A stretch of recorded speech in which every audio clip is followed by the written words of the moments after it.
Hey guys, I'm happy that you're still here. My name is Bechoy and I am your plantito from Mindanao. Tara at samahan niyo ako sa aking plant journey.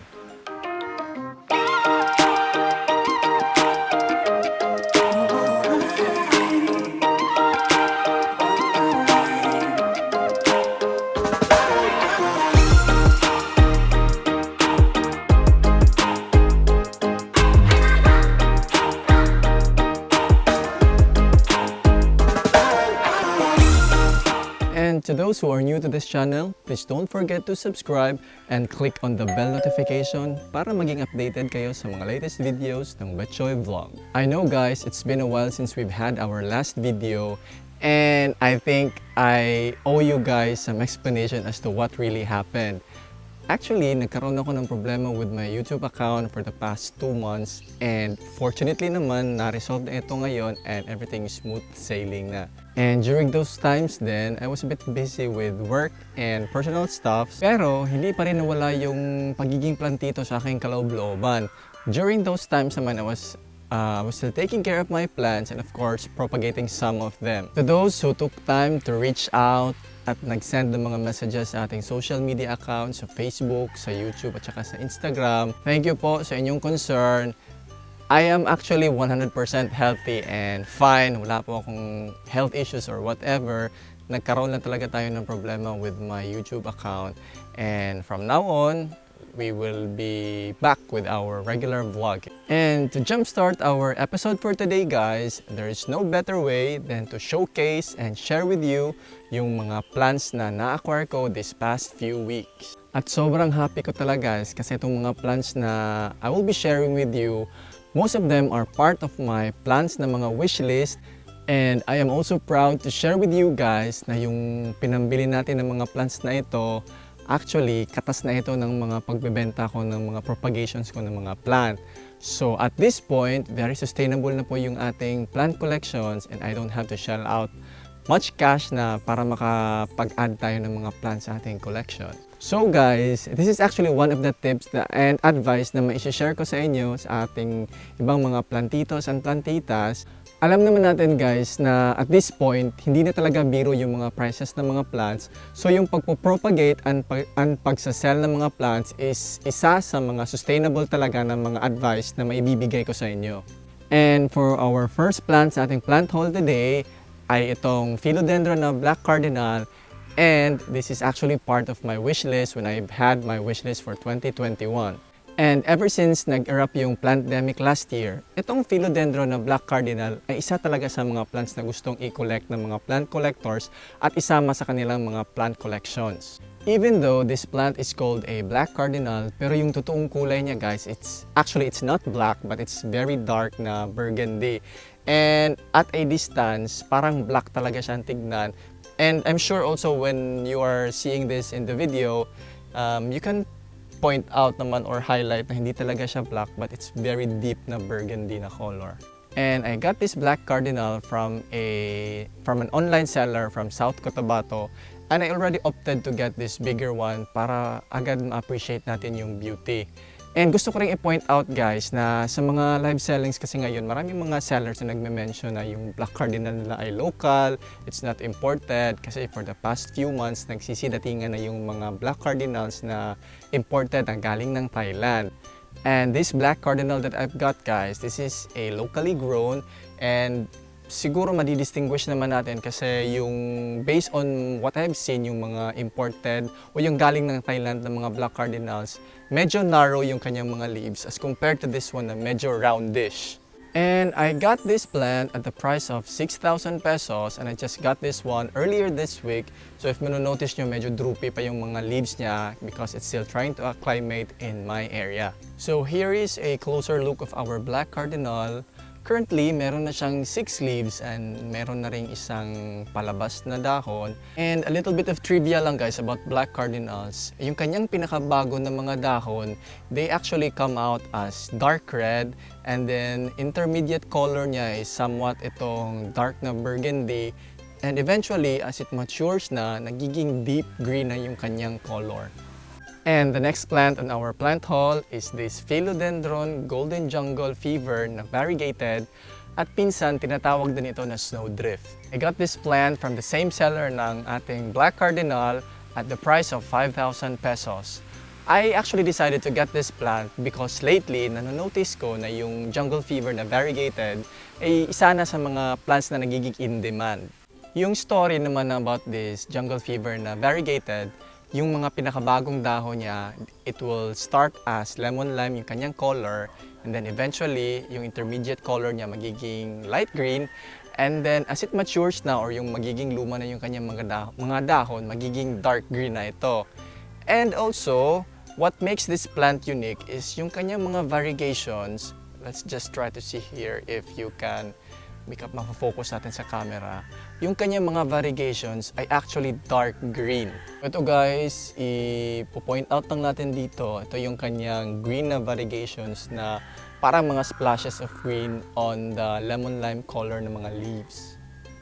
Kaya din ito tinawag na golden jungle fever or yung golden na color kasi nga yung kanyang mga pinakabagong dahon, medyo color, yung kanyang color is light yellow or golden. And a bit of trivia lang din guys, yung jungle fever, meron siya mga different varieties. At ito na yung isa, yung golden jungle fever. Meron ding regular lang na jungle fever na medyo green lang yung kanyang color. At yung pangatlo naman is yung jungle fever na variegated. At yung kanyang mga variegations for that one ay color yellow. So ito guys, papakita ko lang sa inyo. Meron din ako ditong regular na jungle fever, color green lang ang kanyang mga dahon. So ito is side by side natin and we can make a comparison na itong golden jungle fever natin. Medyo yellowish yung kanyang dahon.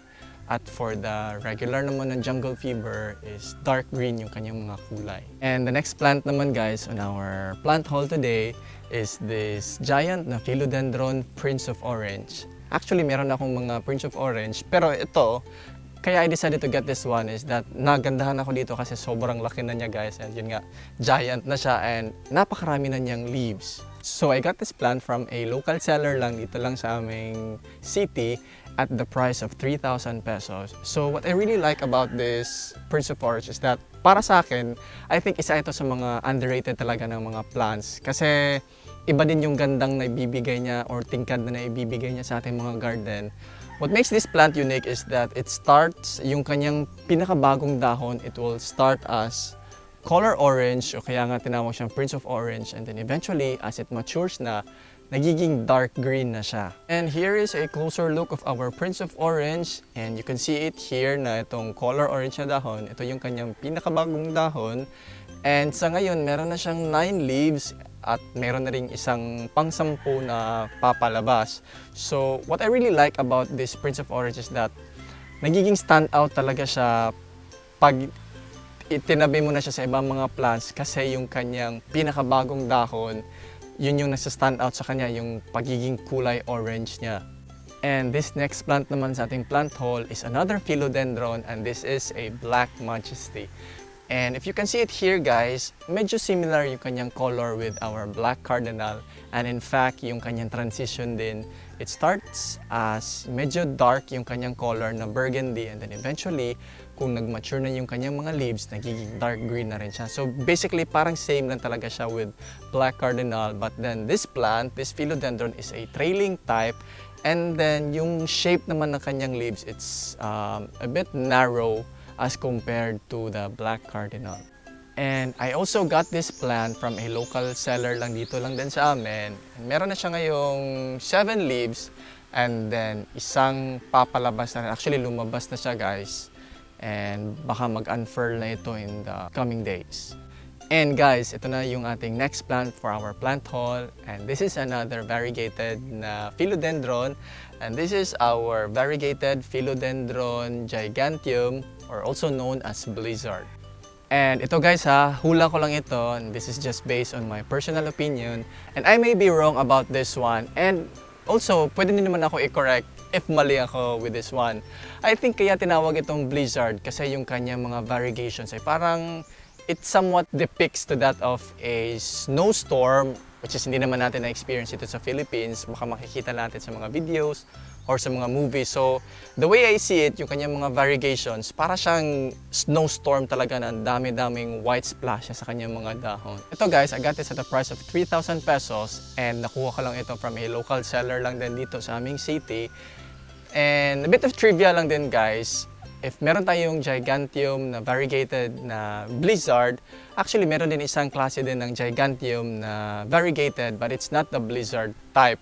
Yung tawag naman doon is yung regular lang na variegated na ciganteum at iba din yung kanyang variegations noon. It's parang golden yellow yung kanyang mga variegations as opposed to this one na puti and then spread out yung kanyang variegations. So I will just post a picture of the regular variegated na giganteums para ma-compare natin yung kanyang itsura as compared with the blizzard na giganteum. So ito guys, para ma-appreciate nyo rin yung beauty ng ating giganteum blizzard, ang kanyang mga variegations, you can see it here, it's medyo white yung kanyang mga color na parang mosaic na pattern. But this is not a mosaic virus guys, I'm referring to. Yung kanyang pattern lang ng kanyang mga variegations, it's parang spread out talaga throughout the leaves. And ngayon, meron siyang 5 dahon at meron na ring pang-6 na papalabas. And a bit of trivia na rin guys, itong giganteum blizzard natin ay isa sa mga philodendron na talagang nagiging malaki, talagang sobrang laki nila guys when they mature na. And I'm excited na in the future, magiging giant na rin itong ating giganteum blizzard. So, galing tayo dun sa mga giant na mga philodendron natin guys. Punta naman tayo sa mga cute na mga philodendron. And this is a Brandtianum or Brandtianum. Depende na rin sa inyo kung paano nyo ito tawagin. Pero this one, meron na siyang 4 leaves. And mind you then guys, sa ngayon medyo maliit pa lang siya. But then eventually as it matures, nagiging malaki na rin yung kanyang mga dahon. Same lang din sa mga mycans na nakikita natin na habang nagmamature na siya, nagiging malaki na rin yung kanyang mga dahon. So this philodendron guys, this is actually a trailing type. And I got this at the price of 2,000 pesos from an online seller galing ng Davao. What makes this plant good also is that kung magpo-propagate na tayo nito, napakadali lang guys kasi ang hahaba ng kanyang mga nodes. And then kapag may mga aerial roots na maglalabasan, doon na pwede na natin siyang makat and then ma-propagate easily. So yung trademark naman with our Brandtianum na mga plants guys, yung kanyang silver color, yung kanyang mga silver pattern sa kanyang mga dahon, it actually it's somewhat similar sa mga Philodendron Mamei or yung Plowmanii, yung kanyang mga silver pattern sa kanyang mga dahon. And speaking of Mamei guys, yung ating next plant for our plant haul is this Philodendron Mamei. And actually, this is already the 3rd time that I purchased a Mamei. And actually, yung first 2 na purchase ko before, nabenta ko na sila.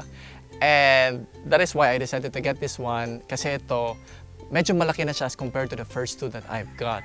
So I got this plant guys from an online seller galing ng Tacorong dito lang din sa Mindanao.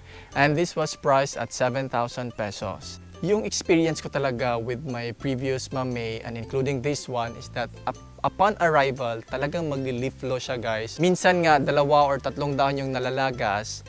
And I'm just lucky enough for this 3rd Mamei that I've got. Isa lang yung dahon na kanyang i-give up.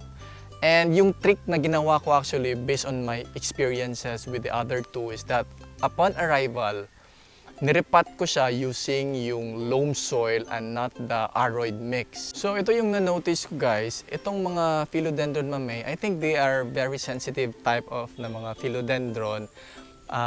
Unlike yung ibang mga philodendrons like yung mga black cardinal or yung mga pink princess and majority of the philodendrons, hindi talaga ganun ka-sensitive. Based talaga sa aking experience, itong Mamei isa sa pinaka-sensitive talaga ng mga plants.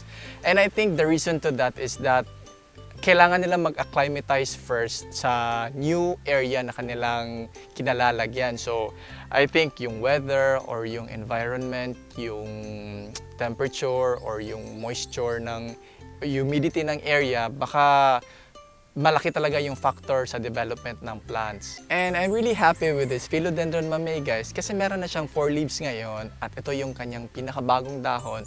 And actually, it's really big na as compared to the first 3. And meron na rin siyang palabas na rin na pang-5 dahon dito. And I'm really excited with this one kasi I think mas malaki pa ito kaysa sa kanyang 4th leaf. So what makes this plant unique din guys, unlike naman dun sa Brandtianum na naipakita natin earlier, yung kanyang mga silver pattern sa kanyang mga dahon, hindi talaga ganun karami, meron lang siyang mga konting mga splashes.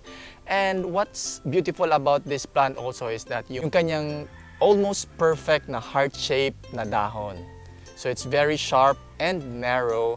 What's also unique about this plant is yung kanyang mga veins guys. I think you can see it here. Medyo deep talaga yung kanyang mga veins and they're very prominent na talaga. And the next plant naman for our plant haul today is another variegated na philodendron, and this is our Paraiso Verde. And I'm also happy to share with you guys, maybe some of you can recall na itong Paraiso Verde is actually part of my wish list for the year 2021. So when I got this plant, sobrang happy talaga ako kasi wish list granted. I got this plant at the price of 8,000 pesos from an online seller galing ng Iligan City, which is dito lang din sa Mindanao. And what I really like about this philodendron na Paraiso Verde is that itong plant na ito guys, sobrang galing nila mag-reward sa iyo ng panibagong dahon. In fact, itong sa makikita natin dito, ito yung kanyang pangatlong dahon, and then meron na siyang palabas na pang-apat na mag-a-unfurl pa lang, at habang papa-unfurl pa lang itong ating pang-apat na dahon, meron na siya ditong isang new leaf or sprout na under development. So ganun siya kabilis mag-reward sa iyo ng mga panibagong dahon. So what makes this Paraiso Verde special din and unique as compared to other plants is yung kanyang mga variegations. Yung kanyang pattern is actually mottled. So parang ano siya guys, spread out talaga yung kanyang variegations all throughout the leaves. So what's good about this plant naman guys, it's actually very unlikely siya na mag-revert to green. So most of the time talaga magiging variegated yung kanyang mga dahon. But still, there's a chance naman in the future na baka mag-revert siya to green if for some reason siguro kulang yung lighting or kanyang mga nutrients na nakukuha. So ito na guys, yung closer look ng ating Paraiso Verde. Meron na siyang 3 dahon and then isang pang-apat na palabas na at mag-a-unfurl na. At ito guys, let's have a closer look on the aerial roots of our Paraiso Verde. It's very prominent na nagsisilabasan na talaga yung kanyang mga aerial roots.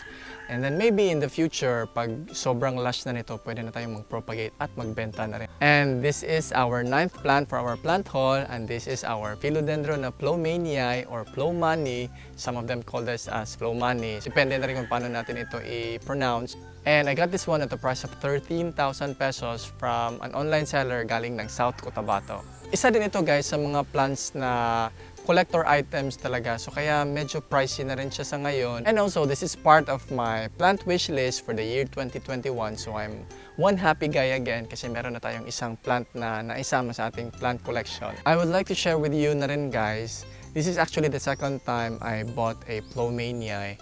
And the first one, I ordered it from Leyte. And when it arrived here, ano na siya, naging dark form na siya kasi nasunog na talaga siya. Sa tagal ng biyahe guys, galing ng Leyte papuntang Mindanao, it took almost 8 days before it arrived here. So pagdating dito, wala na talagang tsansa yung kanyang mga dahon nasunog na kasama pa ng isang Crystal Hope na na-order ko before. It was just a one leaf na Plowmanii. And yun, pagdating dito, wala talaga, sunog na siya. And the good thing lang is that yung roots naman is healthy, so I just planted it. And sa ngayon, medyo okay naman yung kanyang status, yung kanyang panibagong dahon ay palabas na. So ito na siya ngayon guys. Sa ngayon, meron akong 2 Plowmanii. Itong 1 leaf, tsaka itong 5 leaves na Plowmanii. One unique information about this Philodendron Plowmanii also is that they start as medyo narrow yung kanyang panibagong dahon, narrow na heart shape, and then eventually as it matures na, nagiging parang round na yung kanyang pagka-heart shape, just like this one.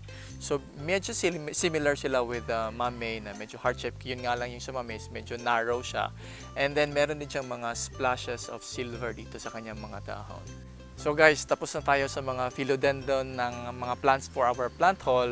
Ngayon, we will go to another plant, and this is our Homalomena na plant. And this is actually a variegated type. And some people call this one as yung splash na variegations, but most of the people online, they call this as Tycons na variegation kasi yung kanyang mga variegations ay somewhat similar to that of a Thai constellation na Monstera na may mga spots lang. So for this type of a variegated na Homalomena, yung kanyang mga variegations is ganito lang talaga kaliliit yung kanyang mga patches. Unlike dun sa regular na variegated na minsan nagkakaroon ng half moon or yung full moon na variegations, na albo variegations, or minsan may mga quarter or yung mga malalaking patches. So what makes this Homalomena na variegated unique is ganito lang yung kanyang mga variegation ng mga patterns. Konting patches lang. So one unique feature of this plant also is that based on my experience guys, I think almost all leaves nito meron talaga siya mga variegations. Unlike dun sa regular na mga Homalomena na variegated na minsan naglalabas sila ng mga pure green na mga dahon, and then next leaf naman may mga variegations niya.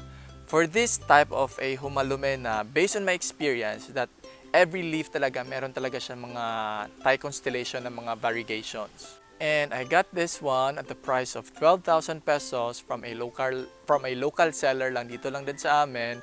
And siguro naman guys, medyo familiar na rin kayo sa mga pricing ng Homalomena, variegated Homalomena sa plant market. Medyo pricey na talaga sila. And this will be our last plant for our plant haul today. And this is another variegated na Homalomena. But then this is the albo na version. So yung una was the Tycons, ito naman yung regular na variegated na mga Homalomena. I decided to get this one kasi meron na akong yung regular na albo at saka yung Oria na variegations na Homalomena. I decided to get this one kasi I don't know if you can see it here, pero ito kasing variegation siya medyo may pagka pinkish. Especially with this leaf na makikita ninyo, ito nag half moon. May somewhat pink splash sa dito, so that's the reason why I got this plant. And for this Homalomena guys, I got this one at the price of 19,000 pesos from the same seller na pinagbilhan nito ng Thai constellation natin na Homalomena. So wag lang kayo ma-shock guys, yun nga, yung prices talaga ng mga Homalomena ngayon medyo mataas talaga sa plant market. May mga times nga guys na yung mga Homalomena na binebenta sa plant market, tsaka yan doon makikita natin sa Facebook na pinopost ng mga online sellers. Some of them reach the price of mga 30,000, 35,000 yung sobrang lalaki na tsaka ang daming dahon na. So yun, medyo pricey talaga yung mga prices ng Homalomena na variegated ngayon. And I really find this plant worthy of buying talaga kasi habang lumalaki siya tsaka dumadamin yung kanyang mga dahon at nagiging maganda yung kanyang quality, tumataas din yung kanyang value. So I think this is a very good investment. And also I would like to share with you guys na for our Homalomena na mga plants, in order for us to propagate this plant is kailangan talaga natin siyang i-uproot and then kuhanin natin yung kanyang bulbs, and then from there doon tayo mag-chop and then yun na yung i-propagate natin at i-replant. There are also times na yung mga mature na mga Homalomena ay nagpo-produce na sila ng mga saha or yung mga baby plants dito lang din sa gilid. So ito na guys, yung ating side-by-side comparison with our two different varieties of Homalomena. Ito yung medyo albo or white, may mga half moon or may mga malalaking patches. And as I've mentioned earlier, there are really times na yung dahon nito ay mag-produce lang siya ng pure green na mga dahon. Unlike dito sa ating Tycons na white splashes on all of its leaves. So that's it guys, that would be our episode for the day. And I hope na nag-enjoy kayo sa ating plant haul, sa ating comeback na video. And I also hope na magtuloy-tuloy pa rin kayo sa pagsuporta sa atin, and I will really try my very best na makapag-upload tayo ng mga videos on a regular basis. And also, hindi matatapos yung ating video kung wala yung ating shoutout. So, shoutout kay Reagan Marcos. Hi also to Vivencia de la Cruz. Shoutout kay Mila Galorio. Hi din kay Jan Keithan. Hi kay Judicar Martinez. Hello kay Kevin Lopez. Hello din kay Ma'am Ninita Tenao. Hi kay Ma'am Aida Robles. Hello kay CJ Trinidad. Hi din kay Ernelia Naz. Hello kay Ma'am Christina May Kabilan. Hi kay Ronel Joseph Ranas. Hello din kay Mon Lescano. And hi din kay Ma'am Leia Ibanez. So guys, please don't forget to follow me on my other social media accounts na rin. Aside sa YouTube, meron tayong Facebook page and our page is Bechoy Vlog. And meron din tayong Instagram account and our ID is Bechoy_vlog. And kung meron kayong mga questions or other mga inquiries about plant cares and some other things about plants, you can try to message me sa ating mga social media accounts. And itatry ko talaga na ma-answer yun yung mga questions doon. Once again guys, I'm very happy na andito pa rin kayo sa ating channel na mag-support sa Bechoy Vlog. Really hope guys that you will stay with us here sa ating channel na Bechoy Vlog and support us throughout our plant journey. And once again, this is Bechoy, your plantito from Mindanao. Happy planting!